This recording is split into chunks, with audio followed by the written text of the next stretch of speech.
Hello friends, welcome back to my YouTube channel study media. कैसे हैं आप सभी? उम्मीद करती हूँ कि आप सभी स्वस्थ होंगे, अच्छे से होंगे। तो पिछली वीडियो में मैंने आपको पाठ 8 झांसी की रानी करवाया था। इस वीडियो में मैं आपको पाठ 9 जो देखकर भी नहीं देखते का सरलार्थ, प्रश्नोत्तर और बहुविकल्पीय प्रश्नोत्तर करवाऊंगी। तो चलिए पाठ 9 शुरू करते हैं।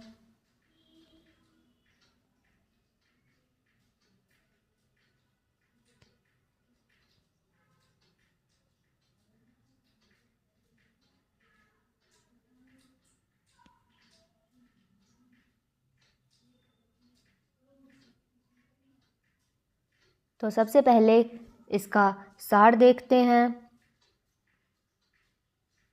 यह पाठ हेलन केलर द्वारा लिखा एक निबंध है जो दृष्टिहीन एवं बाधिर थी। उनकी सहेली कुछ समय पहले जंगल की सैर करके आई थी, परंतु पूछने पर उसने कहा कि उसने कुछ खास नहीं देखा। चूँकि ऐसा सुनने की लेखिका को आदत पड़ चुकी थी, इसलिए उन्हें कोई आश्चर्य नहीं हुआ। साथ ही उन्हें यह भी लगता था कि कोई इतना घूमकर भी विशेष चीज़ें कैसे नहीं देख सकता, जबकि वह अंधे होते हुए भी सब कुछ देख लेती हैं। वे रोज़ाना सैकड़ों चीज़ों को छूकर और महसूस कर पहचान लेती हैं, जैसे भोजपत्र की चिकनी छाल, चीड़ की खुरदरी छाल, वसंत में खिली कलियां तथा फूलों की पंखुड़ियों की मखमल सतह आदि। इन सब को स्पर्श करने के उन्हें आनंद प्राप्त होता है। अपनी उंगलियों के बीच बहती पानी को महसूस करने से उन्हें आनंद मिलता है। और अगर वे इन सब को देखती तो उनमें खो जाती। उनके अनुसार जिनकी आंखें होती हैं वे लोग बहुत कम देखते हैं, प्रकृति को लेकर असंवेदनशील रहते हैं। मनुष्य के पास जिस चीज़ की कमी होती है वह उसे प्राप्त करने के लिए लालायित रहता है। ईश्वर से मिली दृष्टि को मानव एक साधारण सी चीज़ समझकर उचित प्रयोग नहीं करता है, जबकि इसके उचित प्रयोग से जीवन में खुशियाँ के इंद्रधनुषी रंग भर सकते हैं। तो चलिए अब इसके कठिन शब्दों के अर्थ देखते हैं।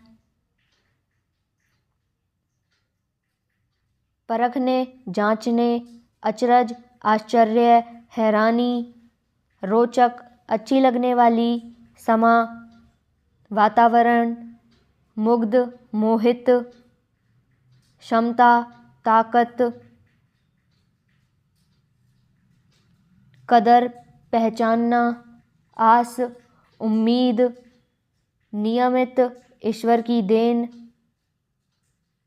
इंद्रधनुषी रंग, अनेक प्रकार के रंग। अब इसके प्रश्नोत्तर करते हैं। प्रश्न 1, जिन लोगों के पास आंखें हैं वे सचमुच बहुत कम देखते हैं। हेलन केलर को ऐसा क्यों लगता है? इसका उत्तर है, हेलन केलर के अनुसार जिन लोगों के पास आंखें होती हैं वे लोग अपने आसपास के वातावरण को ध्यान से बहुत कम देखते हैं, क्योंकि जब भी वे अपने कहीं घूम कर आए मित्रों से यह पूछती है कि उन्होंने घूमते हुए क्या देखा, तब उनके मित्र कहते हैं कि कुछ खास नहीं देखा है। हेलन केलर की आंख न होते हुए भी उसने अपने स्पर्श द्वारा सब कुछ देख लेती है। प्रश्न 2, प्रकृति का जादू किसे कहा गया है? इसका उत्तर है, प्रकृति का जादू पेड़ों की खुरदरी खाल, वसंत में खिली हुई नई कलियां, फूलों की पंखुड़ियों की मखमली सतह, चिड़ियाओं का मधुर गुंजन आदि को कहा है। प्रश्न 3, कुछ खास तो नहीं, हेलन की मित्र ने यह जवाब किस मौके पर दिया और यह सुनकर हेलन को आश्चर्य क्यों हुआ? इसका उत्तर है, मित्र ने जब यह कहा कि कुछ खास नहीं तो हेलन केलर आश्चर्यचकित हो गई थी कि आंखें होते हुए भी कुछ खास नहीं देखा, जबकि वे बिना आंख के स्पर्श के द्वारा सब कुछ अनुभव कर लेती थी। प्रश्न 4, हेलन केलर प्रकृति की किन चीज़ों को छूकर और सुनकर पहचान लेती थी? पाठ के आधार पर इनका उत्तर लिखो। इसका उत्तर है, हेलन केलर भोजपत्र के पेड़ को उसकी चिकनी खाल से तथा चीड़ को खुरदरी छाल के कारण पहचान लेती थी।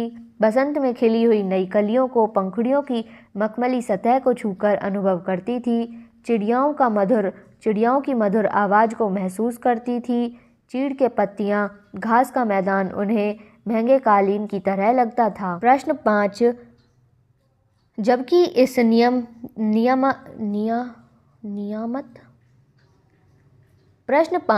इस नियामत से जिंदगी को खुशियों के इंद्रधनुषी रंगों से हरा भरा किया जा सकता है, तुम्हारी नज़र में इसका क्या अर्थ हो सकता है? तो इसका उत्तर है, इस कथन का अभिप्राय यह है कि आंखें ईश्वर द्वारा दी गई हैं, वह अनमोल भेंट है जो हमारी ज़िंदगी में इंद्रधनुषी रंग को भर देती है। हम अपने चारों ओर फैली प्रकृति में इसी तरह की खुशियों को देख सकते हैं। तो चलिए अब इसके बहुविकल्पीय प्रश्नोत्तर करते हैं। प्रश्न 1, लेखिका मित्रों की परीक्षा क्या करने के लिए लेती है?